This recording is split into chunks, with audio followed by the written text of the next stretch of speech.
En manchette, commerce ouvert jusqu'à 21 heures, pas d'unanimité. Georges Bouchard espère une entente à l'amiable. Bonjour mesdames et messieurs et bienvenue à ce web journal du mardi 1er décembre.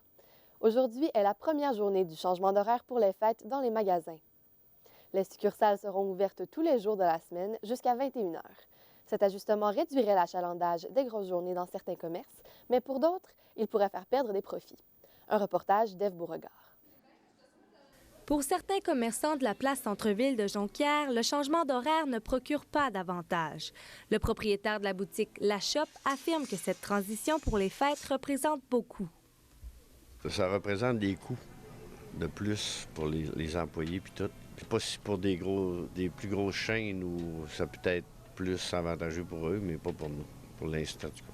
Il soutient que le 1er décembre est peut-être un peu tôt dans le mois pour allonger les heures d'ouverture des magasins.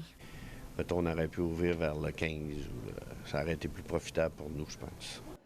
Pour la gérante du magasin Chaussures Pop, fermé à 21 heures les soirs de semaine ne leur apporte aucun bénéfice puisque le magasin n'est pas l'endroit favori pour les cadeaux de Noël. Nous, on n'a pas de monde. Les clients, on paie du personnel pour pas grand-chose. C'est plat, mais c'est correct. Si pour certains commerçants, l'ouverture des magasins jusqu'à 21 heures est plutôt pénible, d'autres le voient d'un œil beaucoup plus positif. Richard Coulombe admet que les débuts sont plutôt lents, mais que tous les magasins finissent par profiter de l'horaire des fêtes. Je pense que ça peut être bon pour toute proportion gardée, c'est bon pour tout le monde. On peut dire que les très bonnes journées de commerce peuvent être aussi bonnes en plein milieu de semaine que durant le week-end. Les magasins fermeront donc à 21 heures tous les soirs de semaine, au plus grand plaisir des clients qui pourront faire leurs emplettes de Noël. Ici Ève Beauregard, ATM Nouvelles, Saguenay. Le corps d'un deuxième individu a été retrouvé ce matin dans le même logement où un homme sans vie a été découvert dimanche à Chicoutimi. C'est sur la rue Morin que les ambulanciers ont trouvé le corps de l'homme dans la trentaine. Il ne porte aucune trace de violence. La sécurité publique de Saguenay ignore si son décès coïncide avec la découverte au même endroit du corps d'Éric Mignot dimanche. Le coroner Sylvain Truchon souligne que 2 décès dans un intervalle de 48 heures est anormal. Le cyberprédateur Martin Bourque a plaidé coupable ce matin à une cinquantaine d'accusations, dont une douzaine pour l'heure informatique. L'homme de 37 ans s'est présenté devant la cour avec un nouvel avocat. L'accusé a déjà été condamné à 30 mois de prison pour une cause semblable. Les quelques 300 employés de garage réunis en assemblée générale samedi dernier se sont prononcés à 100% en faveur du projet de loi 71. Ce projet de loi vise à régler le conflit opposant les concessionnaires automobiles aux employés de garage, en local depuis près de 3 ans. Mon collègue Jean-Frédéric Fortin a rencontré plus tôt ce matin le président du syndicat des employés de garage, Georges Bouchard. On écoute l'entrevue. Monsieur Bouchard, bonjour. Bonjour. Donc, dites-moi, le syndicat est-il surpris de l'appui reçu par le projet de loi 71? Très honnêtement, on peut dire que oui, on est un petit peu surpris, mais dans l'ensemble, non. Nous avions préparé cette Assemblée générale, on savait à quoi s'entendre. Il y avait des intervenants qui venaient expliquer en détail le contenu du projet de loi, les séances de médiation aussi, et on avait présenté aux travailleurs l'ensemble du comportement aussi des employeurs. Fait que oui, on est un petit peu surpris du résultat qui est de 100 Il faut se rappeler en 2013 qu'on avait tenu un vote de grève de 99,1 et là, bien, ce fut un succès à 100 OK. Puis que pensez-vous là, concrètement de ce projet de loi-là? Concrètement, ce qu'on peut penser du projet de loi, regardez, on parle de 33 mois de conflit de travail, on parle de plus de 1000 jours de conflit de travail, on parle de l'économie de la région Saguenay-Lac-Saint-Jean, on parle de 450 familles qui sont privées de gagner leur vie dignement et on voit qu'il n'y a pas d'issue là-dedans compte tenu du comportement des employeurs qui ne veulent pas s'asseoir, ne veulent pas négocier, mais ils veulent plutôt imposer une convention collective de travail, ils veulent casser le syndicat, écraser les travailleurs, ils veulent incorporer un nouveau modèle d'affaires. Fait que pour nous, le projet de loi, même s'il peut avoir des impacts qui sont minimaux, bien regardez, pour nos travailleurs et pour nous, bien, c'est une petite lumière au bout du tunnel qui, à quelque part, dans le temps, au mois de janvier, vont pouvoir retourner au travail. OK. Croyez-vous qu'il est utopique là, de penser que les employés vont pouvoir retourner au travail le 26 janvier prochain? Ah, pas du tout, pas du tout. Si je me fie à ce que les gens nous expliqué justement à l'Assemblée générale, Maître Denis Bradet, procureur de la CSD, nous expliquer le projet de loi 71. Ce qu'on a comme information, c'est que le projet de loi serait sanctionné dans le courant de la semaine, là, d'ici au 4 de décembre 2015. Et après ça, il devrait être adopté par l'Assemblée nationale et il devrait avoir le sceau du lieutenant-gouverneur pour qu'il soit une application qui va devenir une loi. Fait qu'à quelque part vers le 7, 8 ou 9 de décembre, le projet de loi va devenir une loi et à partir de ce moment-là, bien, ça va être le processus qui va s'enclencher. Et si la médiation ne fonctionne pas et l'arbitrage ne fonctionne pas, bien, le retour au travail va se faire dans 50 jours suivants avec les conditions de travail de la Convention collective de travail en vigueur. OK, puis comment envisagez-vous là, l'application de ce projet de loi-là? Bien, l'application, c'est difficile pour moi peut-être d'en parler présentement parce que c'est tout au long du processus qu'on va avoir soit les séances de médiation et d'arbitrage qui regardent le protocole de retour au travail et aussi le processus qui regarde de la médiation du 50 jours aussi pour renouveler les conditions de travail. Fait que si on ne s'entend pas dans les deux cas, bien surtout pour les conditions de travail, bien il y a un arbitre qui va être nommé et lui, il va avoir 6 mois pour imposer une convention collective de travail. OK, puis que pensez-vous de l'opinion des concessionnaires là, face à ce projet de loi-là? Ah, bien c'est difficile pour moi de me prononcer pour les employeurs, mais je ne suis pas surpris, les employeurs contestent tout. OK, puis croyez-vous que la loi 71 pourra régler là, ce qui constitue le plus long conflit syndical-patronal Ben, actuel au Québec? Malheureusement, c'est pas ce qu'on souhaite. Nous, ce qu'on souhaite, c'est d'avoir une négociation, une convention négociée entre les parties. C'est ce qu'on souhaite depuis le début, c'est ce qu'on veut et on y croit encore. On va s'investir là, à fond dans les séances de médiation pour en arriver à une convention collective négociée entre les parties. C'est qu'on va espérer que les parties patronales en fassent la même chose. Croyez-vous que la lutte là, en a valu la peine? Ah, effectivement, regardez, c'est pas une lutte strictement que pour le syndicat des employés de garage Saguenay-Lac-Saint-Jean. Quand je parlais tantôt que les employeurs veulent imposer un nouveau modèle, bien, si ce modèle-là passe, c'est sûr que les employeurs vont utiliser le même modèle. Tu sais, il faut comprendre aussi le modèle que les employeurs ont fait. C'est d'acharnement, là. C'est des millions et des millions de dollars qu'ils ont investis pour casser le syndicat. Des caméras, des injonctions, des outages au tribunal, des mises en demeure, des poursuites. Tu sais, n'en voulez-vous, en voilà. Fait que si ce modèle-là passe, bien, c'est sûr que d'autres employeurs, comme la Corporation des concessionnaires, vont mettre en application ce modèle d'affaires-là. OK, puis là, on sait que plusieurs employés là, ont eu des dettes là, faramineuses là, à la suite de ce conflit-là. D'autres ont même quitté leur emploi chez les concessionnaires. Que va-t-il advenir là, de ces employés-là? Bien, pour ceux qui ont quitté, soit qui ont quitté les concessionnaires automobiles pour aller travailler à l'extérieur et qui n'ont pas démissionné, puis il faut comprendre que ces personnes-là, ils veulent gagner leur vie. Ils ont des familles à faire vivre et eux, ils n'ont pas démissionné, fait qu'ils ont toujours le droit de retour au travail. Fait que c'est eux qui vont prendre la décision de retourner au travail en temps et lieu lorsque le processus va être en place. Pour ceux qui ont pris leur retraite ou ils ont complètement démissionné, bien, eux, ils vont rester où ils sont là, c'est-à-dire soit qu'ils travaillent ou qu'ils ont pris leur retraite. Là, c'est leur décision. Croyez-vous que le climat de travail va être bon? Bien... Ça, c'est la bonne question qu'il faut vraiment analyser et regarder. Nous, on va s'investir, je le dis nous, là, la partie syndicale, on va s'investir à fond dans le but de créer une famille dans nous autres. Là. Et on va continuer de s'investir pour que le climat de travail soit bon, mais pour les gens qui ont acheté des véhicules, pour les gens qui viennent se faire réparer. En terminant, Ça fait 3 ans, ces personnes-là ne viennent pas d'un concessionnaire. Fait qu'il faut absolument créer une chimie là-dedans aussi. En terminant, la suite de votre licenciement, là, quelle est la suite des choses pour vous? Ah, regardez, mon licenciement, je ris bien de ça, là, parce que ce qui est plus important pour moi, c'est les 25 autres. Là. On a remis ça à nos procureurs, on va regarder au point de vue juridique.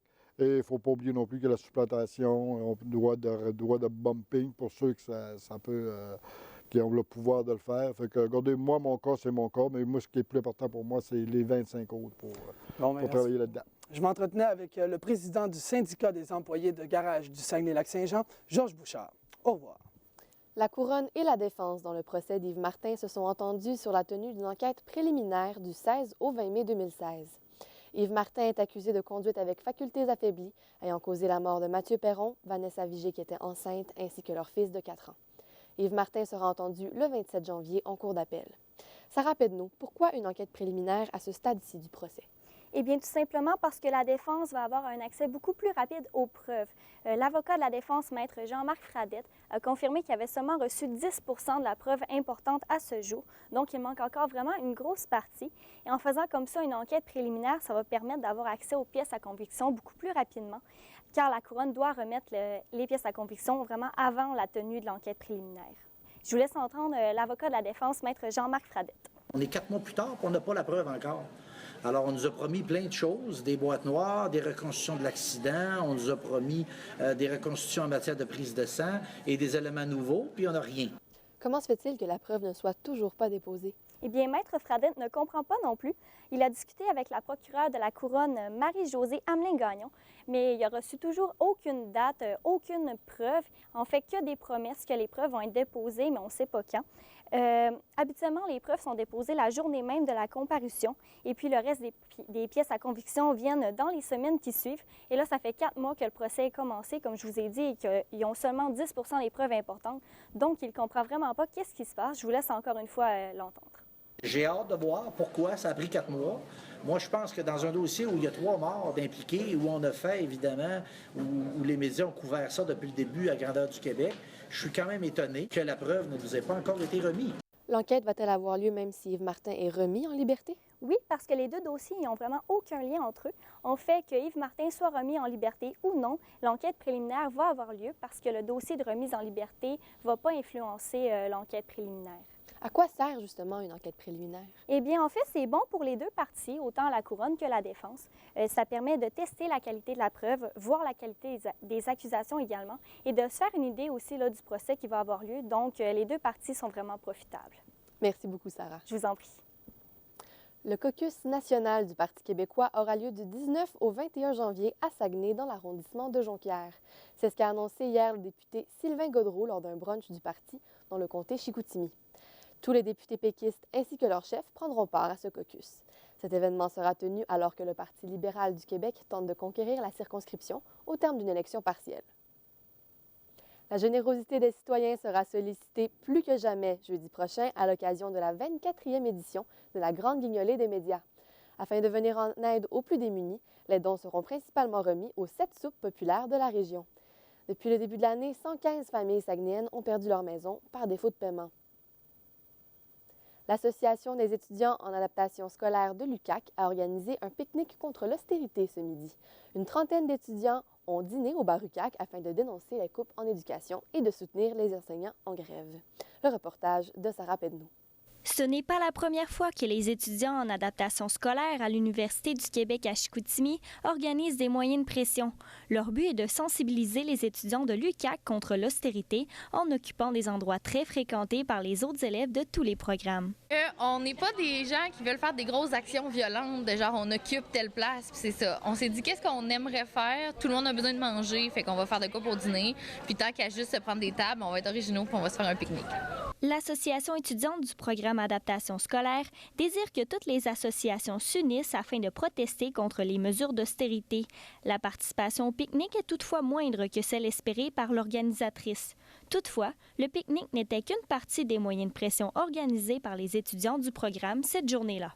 Des centaines de notes ont été apposées un peu partout dans l'université. Chaque note dénonce une coupe dans le milieu de l'éducation. Ces notes écrites à la main ont été volontairement placées dans des endroits passants afin d'attirer l'attention des étudiants des autres programmes. Il s'agissait d'une façon d'intéresser les gens à venir au pique-nique, mais également de les informer sur les effets de l'austérité dans le milieu de l'éducation. Fait que nous, on s'est dit, les étudiants qui sont des futurs professionnels de l'éducation, nous, en adaptation scolaire, on est des futurs enseignants, on veut notre couleur aussi. Les chandails mauves font référence aux chandails noirs portés par les enseignants en négociation. Tous les étudiants en adaptation scolaire sont invités à le porter dans les événements comme celui-ci. Notons qu'ils participeront également à la grève prévue le 9 décembre prochain en compagnie des enseignants. D'autres moyens de pression sont prévus pour les prochaines semaines. Sarah Pedneau, ATM Nouvelles, Saguenay. Le ministère de l'Environnement autorise finalement la construction de la coopérative d'habitation sur la rue Pinel à Chicoutimi-Nord. L'organisme Logement Trade gagne donc sa bataille de 3 mois. Ève Beauregard, peut-on enfin respirer chez Logement Trade? Oui, Roxane, on se dit très soulagé chez Logement Trade d'avoir enfin le feu vert pour lancer la construction d'une coopérative d'habitation, La Persévérance. Ça fait exactement 3 mois que l'organisme stresse en attendant l'analyse des sols afin de savoir si le terrain est trop humide pour accueillir la construction de logements. Il reste par contre du travail à faire avant la construction. Effectivement, quelques dépenses imprévues sont à considérer afin de savoir si le terrain est conforme aux exigences du ministère de l'Environnement. Donc, c'est près de 10 000 $ qui devront être pris du budget et investis afin d'aménager le terrain correctement.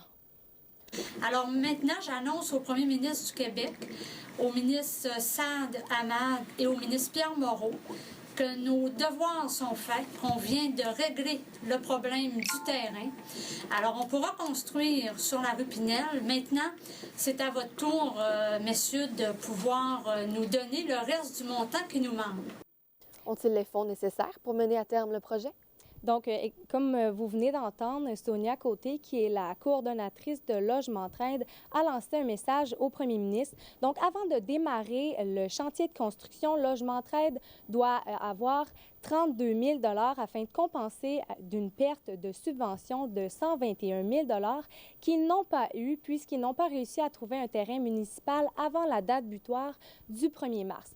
Donc, Logement Trade a fait ses petites démarches personnelles et ils ont fait 2 campagnes de financement pour amasser 89 000 $ de 243 donateurs. Donc, comme on l'a entendu dans l'extrait, Sonia Côté demande l'aide et le coup de pouce final et financier du gouvernement pour avoir les 32 000 $ manquants. En terminant, quand pourrait s'amorcer la construction? Eh bien, si la construction et les démarches vont bon train, la construction devrait commencer en mars 2016 et les logements devraient être prêts à accueillir 24 ménages pour Noël 2016. Merci, Ève. Au plaisir. Le journaliste indépendant Frédéric Lavoie lance son 2e livre, Ukraine à fragmentation, ce soir à 17h au bar à Piton de Chicoutimi. L'auteur originaire de la région tente d'y expliquer le conflit ukrainien à travers sa propre expérience. Pas moins de 150 personnes sont attendues au Bad Boss Gala de lutte ce vendredi soir à la salle JCW sur la rue à Jonquière. L'événement organisé par des étudiants en comptabilité et gestion au Cégep de Chicoutimi vise à financer un projet entrepreneurial. Les organisateurs espèrent amasser 850 $ pour concrétiser leur projet.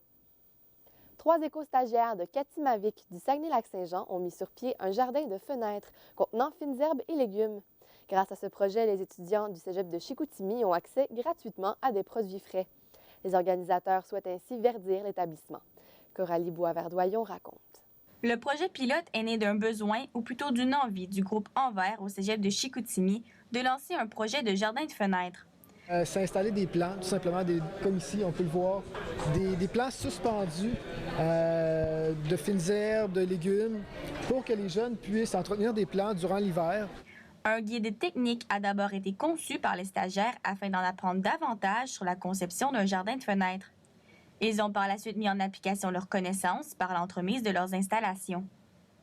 La passerelle reliant le cégep aux résidences a été désignée comme étant la plus propice à l'installation du jardin grâce à sa haute luminosité et à son aération. Beaucoup de lumière, beaucoup de luminosité, donc c'est idéal. Aussi, on était capable d'accrocher les plants suffisamment haut pour qu'ils soient éloignés du chauffage, donc ça leur permettait en fait de ne pas être influencés tant que ça par le chauffage. Le projet est désormais entre les mains du groupe Envers. Les éco-stagiaires espèrent que leur projet prendra encore plus d'ampleur en transmettant leurs installations au Cégep de Jonquière et à l'UQAC. Le projet Jardin de fenêtres est un projet facile à réaliser par tous. Pour le réaliser, il suffit de disposer d'une bouteille vide, de fil de pêche ou encore de fil de fer. Cette idée permet aux étudiants d'entretenir des plants à longueur d'année, et ce, peu importe l'endroit où ils se trouvent. Ils pourront d'ailleurs le faire à peu de frais. Le projet Jardin de fenêtres est basé sur le principe des incroyables comestibles, c'est-à-dire que tous les étudiants du Cégep de Jonquière peuvent se procurer une épice ou un légume lorsqu'ils le désirent. Un système d'identification sera aussi apposé sur chacune des bouteilles afin de faciliter leur choix. Coralie Boisverdoyon, ATM Nouvelles, Saguenay. En vue de soutenir le fonds humanitaire de l'UQAC, les services aux étudiants ont orchestré un spectacle du Quatuor Alcan ce midi au Petit Théâtre. Une contribution volontaire a été demandée pour venir en aide aux étudiants éprouvant des soucis financiers. Coralie Boisvert-Doyon, d'où est venue l'idée d'organiser un tel spectacle? L'idée vient majoritairement de l'animateur des activités étudiantes de l'UQAC, Patrice Séguin. Donc, c'est en discutant avec l'Orchestre symphonique du Saguenay-Lac-Saint-Jean que lui est venue l'idée d'inviter le Quatuor Alcan à performer sur la scène du Petit Théâtre de l'UQAC. C'est la première collaboration qui a lieu entre l'Orchestre symphonique et les services étudiants. Qu'est-ce que le fonds humanitaire? En fait, Roxane, le fonds humanitaire, c'est un service qui est offert aux élèves dans le besoin. Donc, le fonds humanitaire amasse des dons provenant des étudiants ou des employés de l'UQAC. C'est vraiment une contribution volontaire. Personne n'est forcé à le faire. Puis avec ces dons-là qui sont récoltés, ils se procurent des bons dans les épiceries, par exemple, ou autres commerces pour les donner aux étudiants nécessiteux. Coralie, est-ce la première fois qu'un tel événement est organisé pour amasser des fonds? Non, ce n'est pas la première fois ni la dernière. Bien que ce soit la première fois que le Quatuor Alcan performait pour l'UQAC, il y a aussi d'autres événements qui sont organisés pour le fonds humanitaire, comme par exemple la chorale des retraités revient encore une fois cette année. Donc, lundi prochain sera la première performance, le premier midi-concert organisé par le service aux étudiants. C'est le premier concert d'une série de 3, donc il va y en avoir 3 autres fois, tous à des endroits différents. Puis aussi, pour clore la période de financement, il va y avoir la soirée des employés de l'UQAC où un récipient sera posé au milieu de toutes les tables afin de permettre aux gens de donner de l'argent s'ils en ont envie. L'organisation avait-elle un objectif précis? Non, il n'y a aucun objectif précis par rapport au montant, donc aucun montant spécifique à amasser. L'important, c'est d'amasser le plus d'argent possible, évidemment. Par contre, on va seulement savoir le montant final lorsque les 3 événements seront terminés. Merci, Coralie. Merci, Roxane. La première édition d'un tout nouveau festival d'humour, le Festi-Rire, se tiendra du 29 au 31 janvier au Cégep de Jonquière. Le Festi-Rire, au profit de l'entreprise école Tango, encourage les projets entrepreneuriaux étudiants. Le projet découle de l'initiative d'un groupe d'élèves en technique administrative. Ma collègue Marianne Robert s'est entretenue avec un des promoteurs du festival, Brandon Girard. Premièrement, je voulais savoir d'où découle cette initiative. L'initiative d'un projet étudiant, en fait, on est en technique administrative, puis le nom d'humour sortait beaucoup dans moi. Puis mes collègues aussi m'en ont parlé que ce serait vraiment le fun d'avoir un festival d'humour. Ici au Saguenay, nous avons beaucoup de festivals, festivals de musique, des festivals de la chanson, des festivals des rythmes du monde, mais on n'a pas vraiment d'humour. On a quand même une population de 153 000 habitants, donc c'est quand même pas rien ici au Saguenay. La population aime beaucoup l'humour au Saguenay-Lac-Saint-Jean, donc on a pris l'initiative de partir un projet, quand même un très bon projet, un projet qui est sous forme de festival intercollégiaux, c'est-à-dire que c'est dans tous les festivals, tous les collèges, excusez-moi, du Québec. Donc, je vais vous dire un petit aperçu du festival. En fait, pour les étudiants en technique administrative, peu importe, nous, ce qu'on a choisi, c'est que, exemple, que le collège d'Alma, OK, il reçoit un communiqué. Ils peuvent s'inscrire à un spectacle qui va avoir lieu le vendredi, le 29 janvier, un spectacle d'humour pour les collégiaux seulement. Donc, tu as 5 à 8 minutes pour te faire valoir sur scène, pour présenter un spectacle humoristique, peu importe des gestes, quoi que ce soit. Ça, c'est lors de la première soirée du vendredi soir? Oui, le vendredi, le 29 janvier 2016. Puis ça va être sous forme de gala. Donc, il va y avoir à peu près 10-12 personnes qui vont participer à ce gala-là.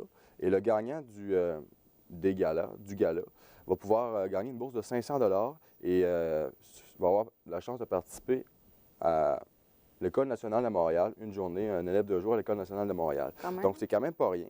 Ensuite, la deuxième position va avoir une bourse de 300 $ et la troisième, 200 $. J'ai oublié de vous dire aussi tout à l'heure, il va y avoir un jury qui va délibérer ces positions-là.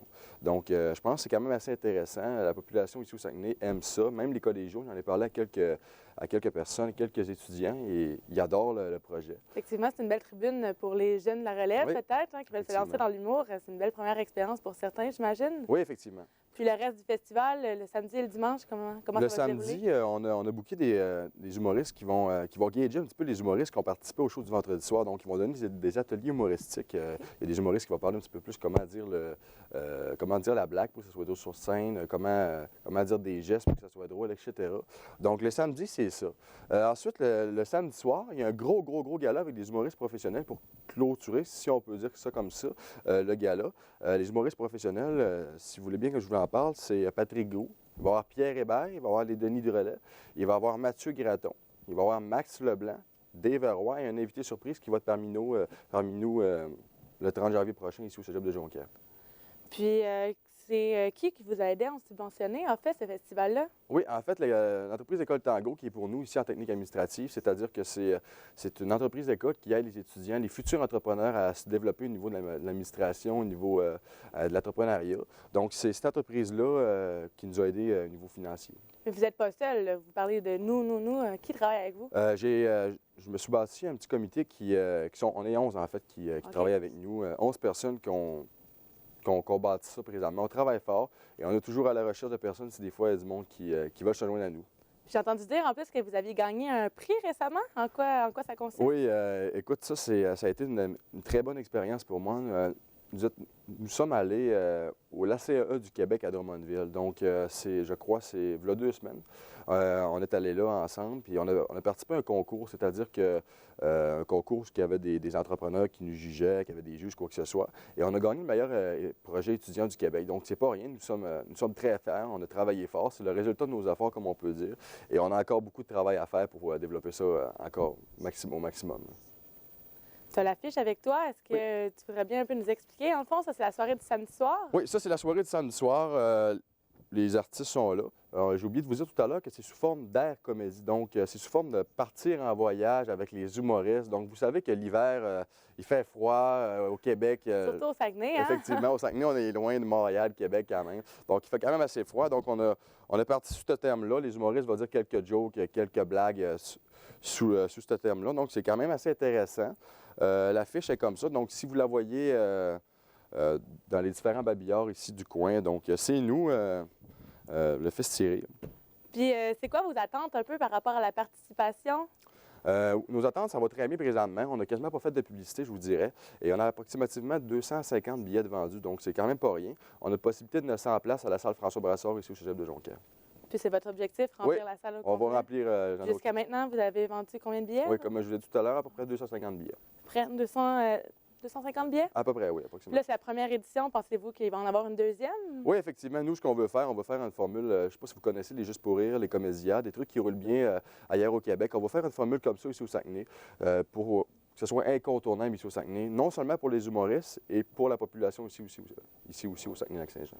Brandon Girard, merci beaucoup d'avoir été avec nous. Merci beaucoup. Donc, je m'entretenais avec l'un des responsables du Festirire, Brandon Girard. Je vous rappelle que Festirire se tiendra du 29 au 31 janvier prochain et que les billets seront en pré-vente en ligne à l'adresse lepointdevente.com au coût de 50 $. Au revoir. Maintenant, pour le segment météo, Olivier, j'espère, à quoi doit-on s'attendre au cours des prochaines heures? Ce soir et cette nuit, la température reste stable car il fera à peu près moins 2 degrés. Comparativement aux températures de hier plus fraîches de moins 7 degrés, cela reste préférable. Concernant ceux qui comptent prendre la route ce soir, restez prudents car il y a des risques de bruine verglaçante. Demain, prévoyez peut-être un parapluie car la neige intermittente risque de se transformer en pluie en mi-journée. En ce qui concerne les températures de demain, il fera un maximum de plus 1 degré et demain soir, il y aura de la neige ou de la pluie avec une température minimum de moins 2 degrés. En ce qui concerne les villes de Dolbeau et de Roberval, les températures seront pas mal semblables, environ moins 1 degré en journée et les nuages seront toujours présents. Pour être plus précis, après minuit ce soir, il y aura une neige intermittente qui débutera, mais la température restera stable car il fera près de moins 1 degré. Demain, par contre, dans les villes de Dolbeau et de Roberval, toujours, il y aura une faible neige intermittente avec des risques de bruine verglaçante. Donc une fois de plus, ceux qui comptent prendre la route, méfiez-vous.